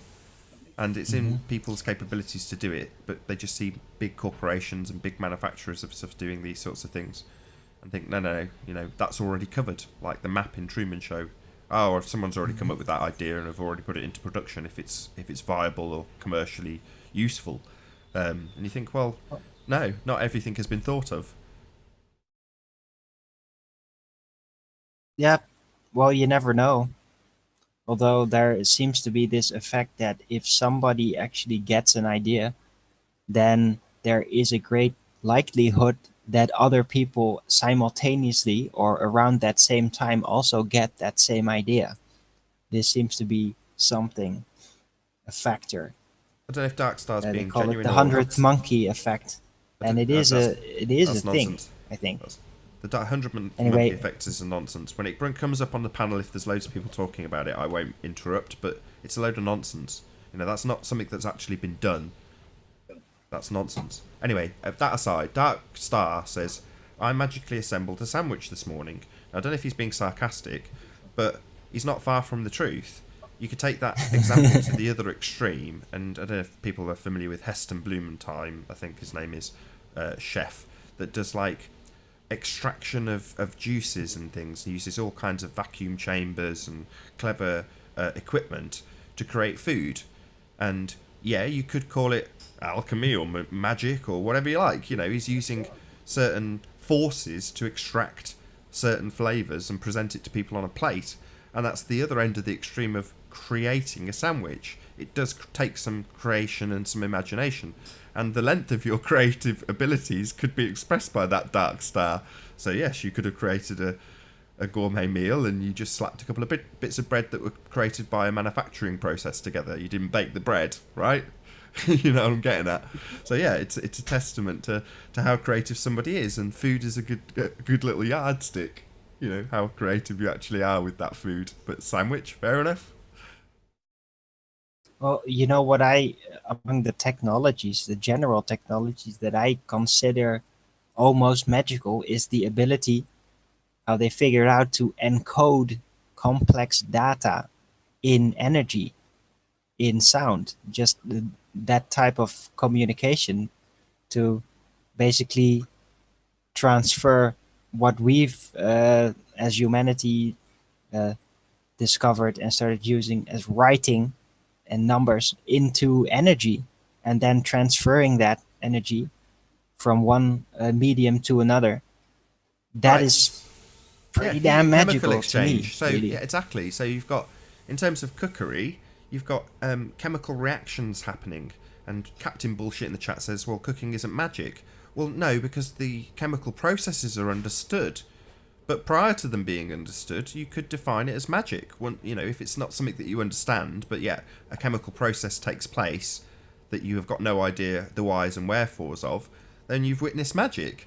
Yeah, I agree that currently we all understand the physics of how certain cooking processes happen, but that's why I used Heston Blumenthal, because we're talking about people who have creativity and imagination. And in the case of Heston, he's taking stuff and putting a new spin on it by using different forces rather than just using the chemical process of making a cake. You know, he's trying something different, and his imagination drives that. So yes, you can look at cooking as just a mundane process that we all do, or as I do as a flat earther, everything's magical. You know, making a sandwich, making bread, you know, from the consistent components of it is a magical thing. Now, if you're just buying it off the shelf and slapping your sandwich together, you don't give it a second thought. But that's exactly what I was talking about earlier in terms of that video that I sent to Arwin. It's assessing the importance of things. You know, if you see it as mundane and unimportant because you understand the process, you might not recognise any other avenues that you can explore. It's basically shutting down your creative side of your mind because you understand something already and therefore it can be dismissed. Well, the dismissal of everything around us in terms of our world is the point of this show. You know, we were trained to have an understanding, therefore it seems insignificant, unimportant. The shape of the earth, we already know it. Well, when you break free of that and start to critically analyse certain things that may be considered mundane by others, you find yourself with a much more a wondrous world. Let's not use the word magical, but certainly wondrous, if that's a good word. Probably not. Yeah. I'm sure I could come up with a better one. But in any event, Well, for example, how about quantum computing? That's still magical. Like, I don't think that's many a good people example. It's a really process that's understand not how that even works, even though Exactly. it works. Exactly. That could be considered magical because it's a process with, you know, it could be chemical, it could be whatever that's happening in front of you. Hello, Helio Skeptic. Long time no see. What's up, guys? What's up? Good to have you. Hey, I can stop babbling. Hey. Interesting people on the No, panel. no, I really like what you were talking about, because have you ever prepared a meal for someone and just to see their reaction of how they enjoyed it, you know, how they received it, and it doesn't. I mean, you can have the components there, but if you prepare a meal for someone and you put your heart and soul into it, and this their reaction to what they receive from it, that's the magic. There you can just put anyone can throw some fucking broccoli in a, pardon my French, yeah, pardon me, I said the F word, forgive me, Nathan. You can throw stuff together and just make a meal, and they don't really. Anyone can throw anything together, but if you know how to prepare the components to this, Is this why mother's meals are the best, because of the intent she puts into them while she's preparing them for us? well, I like that to. I as mean, well. I'm a Southerner. I'm a Southern American, so I mean, yes, you when you prepare a meal for your family, you're going to put the love in it. You have to put the love in it because you want to prepare a meal for your family that's going to mean something. And when they eat it, I mean, you're going to nibble on it while you're cooking just to taste it, make sure it's going to be, something that's absolutely wonderful for them. And when you see your family enjoying the meal, it means everything. yeah, and especially somebody that's very bad at cooking, that just can't get it to work, and like they screw up their meals. And if you make like something really really good for them, they are genuinely like amazed by it. I think it's Like, how did inherent you in- do that? That's like magic. I love I that. think it's inherent in all humans that just feeding anyone, even feeding animals, you get a certain satisfaction from it. Hmm. Yes, I do. and you're not doing it, and that's a selfless act. Even though that you may have spent money on the meal, but it's actually for them and not for you. It's a selfless act. And I'm a cabinet builder, so when I build something and someone looks at the finished product, they look at it and they're I gain satisfaction from them observing the finished product, and they're happy with the product, and then that just really means something to me, even though they paid me for it. No globe in the house.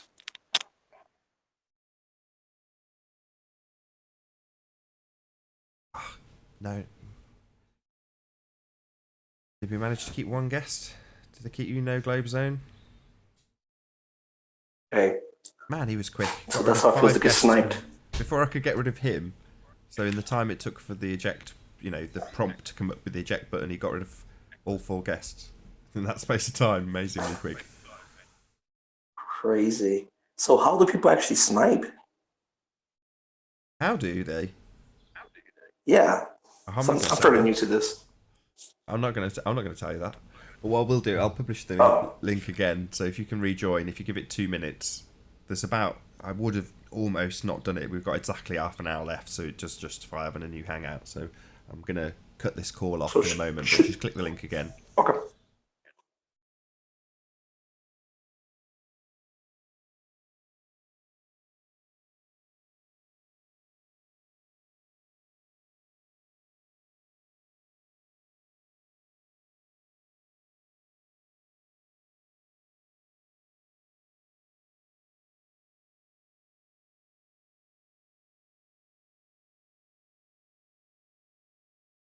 That Issa Maholsky clip. I'm not talking to you. I've got my mic open. I'm talking to the audience. And my wife thought I had her attention for a second. Issa Maholsky, welcome to the show.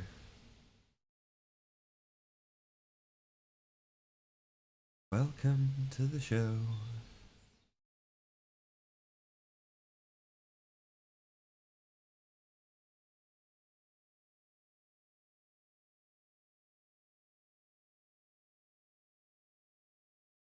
Hang out. Let's just out on Skype first.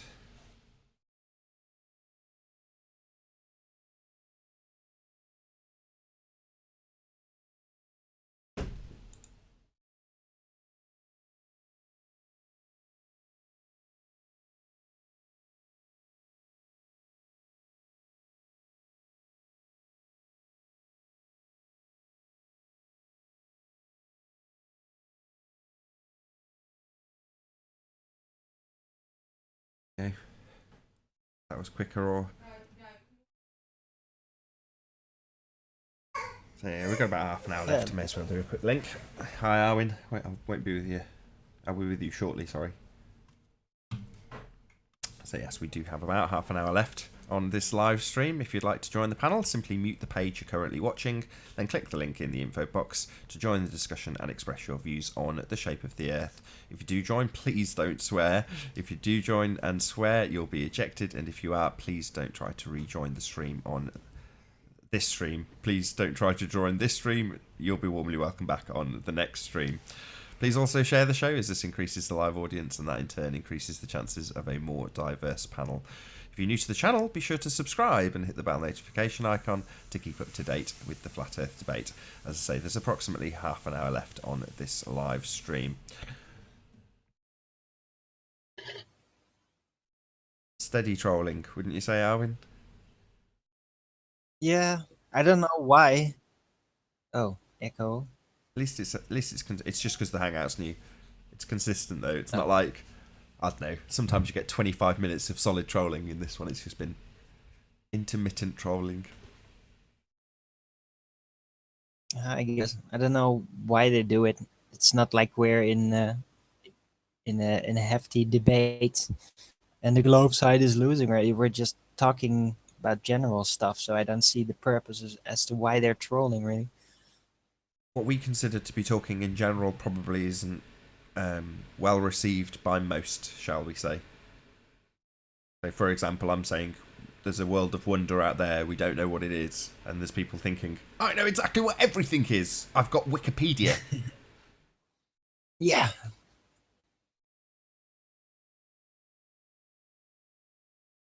How long Yep. shall I give it before I stick the link out, do you reckon?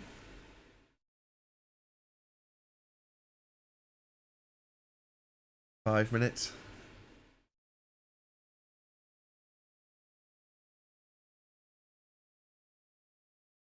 Got a drain to unblock. Got dirty work to do. More than keen to sit here not doing it. Relaxing with no pestering trolls while the link's not out.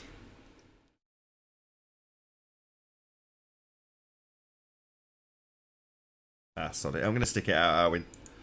If nothing else, for That's entertainment fine. value. If this show gets trolled, I'll bring you back in on Skype and we'll just round out on Skype. I'll get on with my plumbing. There you go, so the link is now available. Let's get my fast mouse.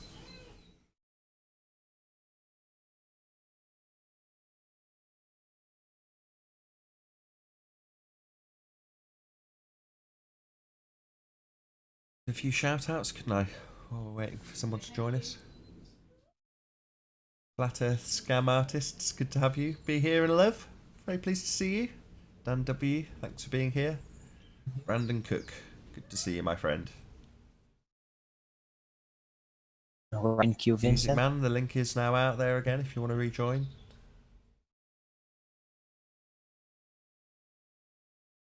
Ian Matheson, thanks for being here. Moto X Addict, good to see you.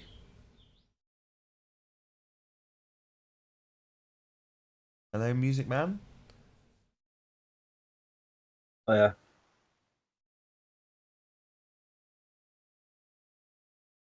Hello again, No Globe. Connection at last. Ha ha ha ha. Astronauts to the moon. That's from Coneheads, isn't it? Is it called Coneheads? Mm-hmm. Hello, Helio Skeptic. Hey, yeah. Yeah, it appears someone wasn't happy with my. I know we're talking about cooking. It's because it's in relation to creation. What? I have a Say that friend. again? There are two types of magic. One ends in K, one ends in C, and the one which ends in K is the magic of the mind, and the one which ends in C is sleight of hand. His name's Dr. Richard Allen Miller. He did work on NASA. I did try approaching the flat Earth subject with him on numerous occasions, but I tried to remain respectful. But he always tended to veer away from No, it. no.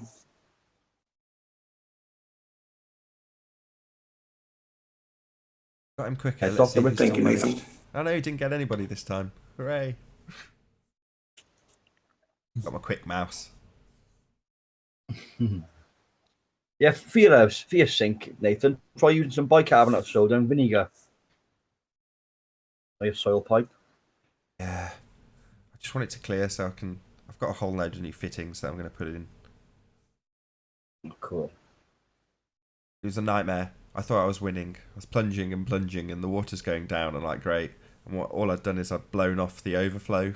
It popped off. I put so much force into the plunge that it popped the overflow off, and all I was doing was pumping this bath full of water onto the floor, and I hadn't noticed. And because it's an apartment, there's the edge of the building. There's like that's where the end of the concrete floor is. So there's like a little gap. So it's just dribbling down and down into my neighbour, and then there's a knock on the door while I'm underneath, and I've realised, and I've got towels out and all the rest of it. She's like, "Oh yeah, you flooded my bathroom." I'm like, "Yeah, I'm sorry. I know what the problem is. I've plunged it out and it's popped off, and I'm sorry." I thought, I'm going to get all the new replacement bits, so I've done that this morning. Covered in sewerage. Fun. I'm sure everybody wanted to know that on this Flat Earth chat about my plumbing problems. Quite a lot of people carrying out some household duties on the bank holiday. Jamie. Yeah, I got the troll infestation. Well, I'm sorry if I offended you earlier, mate. I must admit, it's nice to tell somebody about the methane problem and then take it to heart. Because obviously, if it is true, it's a very, very serious problem.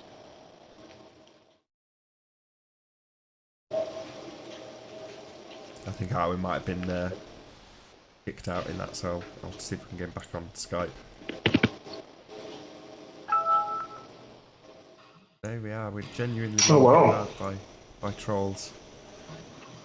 They're going to manage to pick them off one at a time while I pick them off, maybe.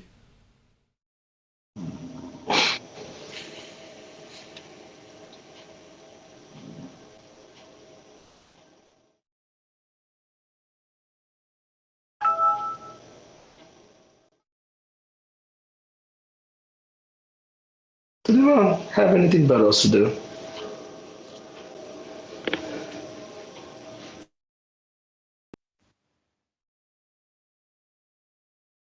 There we go. Got Owen back. Hey, I wasn't even saying anything. It's like they've joined and the first thing they've done is gone, get Owen first.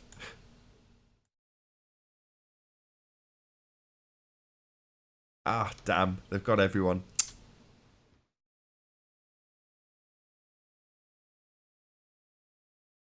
Is it worth starting a fourth hangout for the last 20 minutes, Arwen? What do you reckon? How many minutes? Just under 20, is it? Maybe a bit less. 17 minutes. 17 minutes left. Well, yeah, you should basically finish. I think. Otherwise, the I mean, we'll trolls chat for the next 20 minutes. I don't think I can be bothered to set up a new hangout. This one's still running, so people can still join. So we might get the odd guest. We'll see.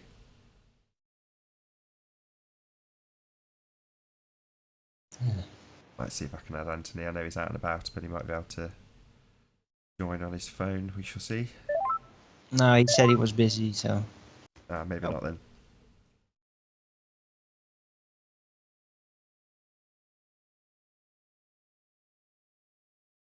Yeah, maybe a relaxing end. As I say, the link is still public. You can still Weather's join the nice. hangout. Nice and sunny out there, so. It's miserably here. Raining. Oh. You guys going to the Flat Earth Convention? Yes, I think so.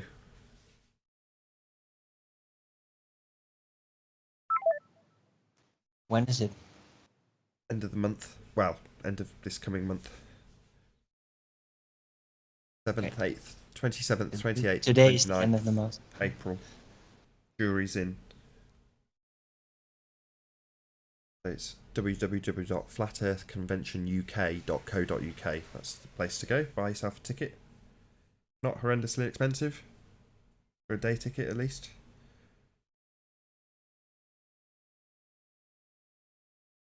So yeah, he's done well. Put a lot of different stuff. Oh yeah, I have a little weird, silly little story. Did you hear about the Pope? What about him? Well, I don't know exactly when it was, but a few days ago, I think, he basically declared that hell didn't exist. And then, like, pretty recently, suddenly, there was, like, this crack in the Vatican. Like, parts of the ceiling came down. Oh, right. Yeah, that was really weird. Of course, everybody's always speculating about this. Ooh, it's blasphemy. God is going to bring down the Vatican for this. Oh, I think he's got plenty of other reasons to do that. But yeah, that was just really odd. And in a way, it's kind of funny because what he basically declared was very similar to what the Mormons say. But that's just so contradictory to the original Catholic approach of heaven, hell, and purgatory. To then just suddenly abandon that and say, like, no, hell doesn't really exist. And you just, after you die, God gives you the opportunity for you to repent anyway, and then you can go to heaven. It sounds really nice, but it's just such a sudden change. It's just weird.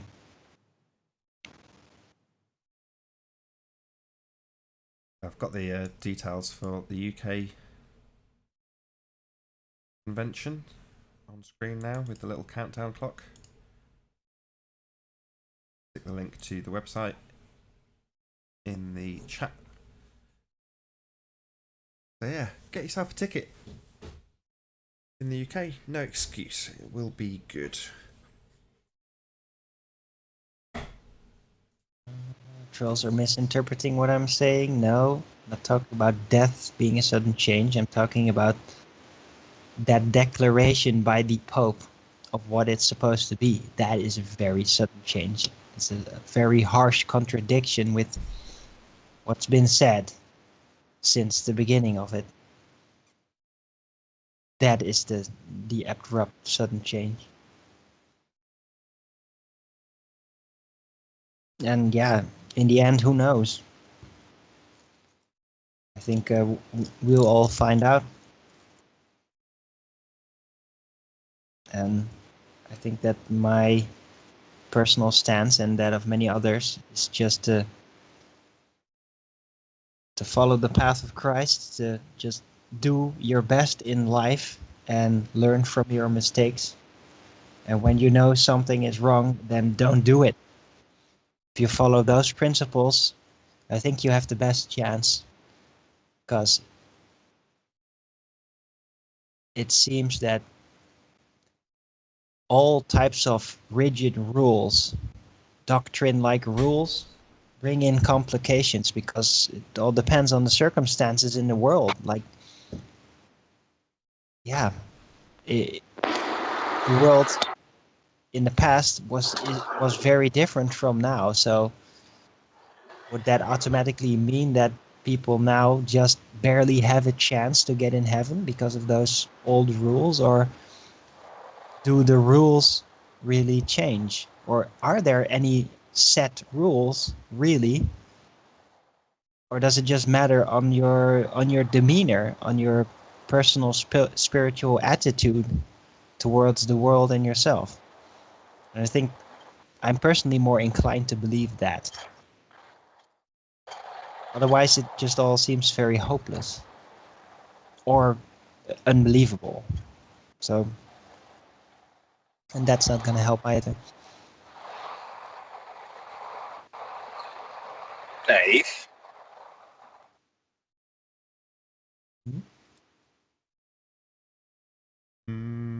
Hello? Hello? Oh, right. Me We're here? live. We're live. Just Can so you hear know. me? Yeah, we can hear you. I know. I thought there was I was someone in the watching- hangout for a I second. was watching the show and yeah, I was watching the hangout, or I was listening to the hangout while I was doing something. There is a recording chat which I'm pretty sure you've not seen, otherwise you'd have responded to it. But Ian Matheson's asking, can you address Cat Earth's most recent video? It's about 3 weeks old, but we've already addressed it once before. Do you want to give him a rundown on it so that he basically stops asking the same question in chat? What's he asking? What's the question? He's asking you, can you comment on Cat Earth's most recent video, which claims that you're a liar? It was to do with the lighthouses. Do you remember when we were watching the lighthouse on the lower car park place? Sure. Contextually, when we were looking at those lighthouses, there was an argument between Anthony and myself in terms of Fresnel zones and how I felt that the lighthouse could be co-opted into an excellent globe proof by using the Fresnel zone and saying that the light was being refracted. So my standpoint was that at the time, Anthony had a video of the lighthouse, Morgord Lighthouse, from the lowest elevation point. And I was there. I saw this with my own eyes. So did my wife. So did Spurs Chemo and Anthony's missus and Anthony. And we're all there. And we saw Morgord Lighthouse flashing. Very, very low in elevation. And I looked into the subject and discussed it with Chris. And the conclusion I drew was that it would just be used as a globe proof. So that was at that stage. And in the back chat, I was chatting to Anthony saying, don't bring up this light. At the time, it wasn't published. And I said, look, just don't bring it up. I think it's an excellent globe proof. I can't remember exactly how I phrased it, but words to the effect of, it proves the globe. And I think Alex screen capped that, which pissed me off, I've got to be honest, because it was a private conversation that wasn't going out. It wasn't being broadcast. Anthony just happened to have his screen presented in the Hangout, but it wasn't being broadcast. So he screen capped it and has then said, look, Nathan says this proves the globe. I'm like, no, contextually, during a debate, I was contacting Anthony saying, my opinion. It's not. Why would I contextualize it with somebody that I've had the conversation with? It. You don't think that somebody's going to screen cap it and take it completely out of context. So if he's suggesting for 1 second that I'm lying and actually think the Earth's a globe, no, not at all. But in the context of the argument, my position was that lighthouse, even from the low elevation, would be used to prove the bulge. That turns out to not be the case. I thought that the Globers who were taunting Anthony to try and get that footage were doing it because they wanted him to do it, as opposed to challenging him because they thought he couldn't. Now, Anthony assumed, I don't know if you were correct, Anthony, that they were challenging you because they thought you couldn't get it, and you did get it. Yeah, my position was that I didn't agree with Nathan's interpretation. I did not feel that it was a globe proof, because the issue was to do with the lens, the Fresnel lens that is after the bulb, but Right. before your eye. Focuses the light to a focal point in the sky, which is 20 miles away, or from the observer, 10 miles. And Nathan's view was that would then be argued as a globe proof. Right, exactly. And therefore, So you've got the. My interpretation was. Sorry, Yeah, say you again. carry on. My interpretation was not the same as Nathan's. My interpretation was there's supposed to be a bulge in front of us there of X amount of feet. They can't get past that. What Nathan's view was they will twist it and co-opt it into a ball earth proof, and by consensus they will win the point. Which I agree with that point. By consensus they will win the point, but by fact they wouldn't, in my opinion. So Nathan and I had a disagreement over what this actual evidence should be interpreted as, and was it actually a strong or a not strong flat or ball earth proof. And the reality is it can be interpreted two ways. So yes, Nathan thought it was a trap, and therefore don't give the ammunition, because they will win the point by consensus, devoid of the facts. But the reality is it's a 50-50. It can be interpreted both ways. Because of the science. So ultimately we didn't go with it. So the claim that by Alex that Nathan was lying is misguided, because what Nathan was actually doing was he'd worked out how they would co-opt it into a ball earth proof, which I agree with Nathan. They would have done, and had it have gone like a big deal out of it, that's what would have been argued. And by consensus, they would have won. But in real world, it was 50-50. And if you're a flat earther, you would realise that there's no bulge in front of you. But they would argue, oh, well, it's diffused light and therefore blah, blah, blah, blah. And everybody, if it was Rumpus, for example, everybody would just agree with him. And by consensus, they would win the point. So Nathan's been taken out of context. And it's been said that he's lying. And it's not true. It's simply the fact that he realised what the counter argument would be and perceived it as a trap, which I agree with him. It is the case. But Nathan's not lying. Nathan's just anticipating the actions of the ball earthers because they are dishonest. It's that simple. That's my view on it anyway. Yeah, I mean, what pissed me off more than anything else is I'm not going to contextualise it. So I think what I said was perfect globe proof. Now, what I mean contextually is it will be used by the globe heads as a perfect way of proving the globe for them. But I'm not going to phrase it that way when I'm having a private conversation on Skype with somebody. That's not what you do. The fact that Alex was privy to it and has taken it in a different context, fine. If you want to say that I think there is perfect globe proof out there, I don't. I've asked for it since those shows, and believe me, there isn't any scientific proof of Earth curve. So it's no proof whatsoever of anything. So if you want to take it to the extreme context, it doesn't prove anything. Nothing really does that we discuss in these shows. There is no scientific proof either, and Flat Earth doesn't have the scientific backing. What pissed me off was that it was a private conversation he screen capped and then published. For that, I was like, okay, fine, Alex, when you want to moan about being bullied for being a Christian in Discord by a load of globe heads, and I say, fine, I've always said my doors are open, all are welcome. And he came on the show, chatted with us, and was all relatively cordial and friendly. You've got to ask yourself, why would you do that? Why would you suddenly go back to the arseholes you're moaning about bullying you because of your belief in Jesus, and immediately just betray the trust of somebody else, like me? It's like, okay, do what you like, mate. It doesn't make any difference. In the scheme of things, like I was discussing with Arwin earlier, 10 years from now, will I give two shits about Alex? No. That's why I don't care now. So I don't really care, but Anthony's asked me to contextualise it. There you go. Been contextualised. Don't care anything beyond that. I'm not lying about believing the Earth is a globe, if that's what Alex is trying to imply.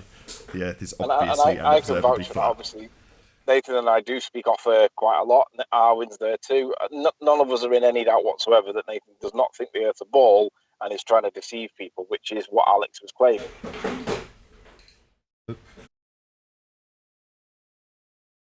The other thing, of course, with it being the holiday period now, tomorrow we're going back up to St. Bees for a couple of days.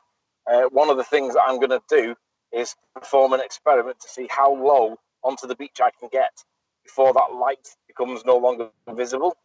So I know that I can see it at the Miles Davis car park, the elevation of around about 30 to 40 feet, whatever that figure turns out to be, which is another experiment I'll be doing. But anyway, I'll be seeing how low down onto how low onto the beach we can go to see that lighthouse.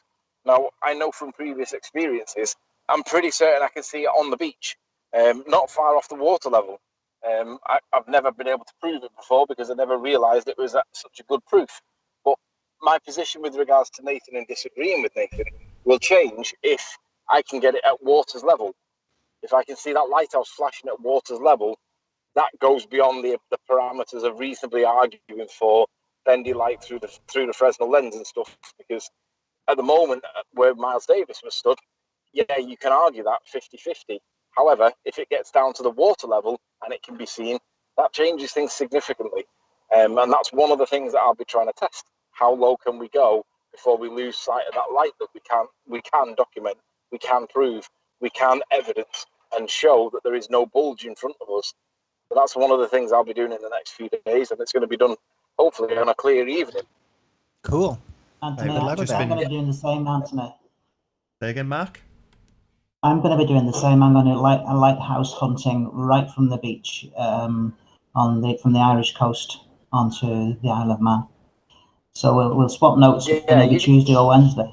Yeah, Mark's got one as well. He's got a lighthouse. It's a really low level lighthouse. Mine's focal height's about 210 feet. Mark's 1 feet, I think. Mark, is that right? Say that again. We both got two lighthouses. And mine's at about 210 feet focal height, and yours is about 30 feet. Is that right? I'm not too sure. I can see a light flashing, but there's two lighthouses along the west coast of the Isle of Man that have the same flash pattern. Oh, you're not going to get any more out of him, I'm afraid. He's been sniped, so might be a perfect time to round out the show, unless you've got anything you wanted to add, Arwin or Sleeping Warrior. The Earth's got no curvature, and it's demonstrably the case. You're a fool if you think that it's not. Go out and check it for yourself, and then come to your own conclusions. Arwin, anything to add? Just be honest with yourself, and when you actually figure out that you're making a mistake, then just admit to it. And this is something that I try to do as much as possible, because it actually helps to clear you up and Shout out to build Jeremy integrity. And it's something that many Globers out there are completely adamantly refusing to do under any circumstances. I totally and wholeheartedly agree. And with that, I'm going to say first and foremost, a huge, massive, enormous thank you to all of the debating panel for making this debate possible. And of course, a massive thank you to all of the live audience for tuning in and hopefully sharing this debate. Be sure to, if you've not done so already, like, comment, share and subscribe. I've been Nathan Oakley, and I'll see you all in the next video. Oh, what a day! What a lovely day!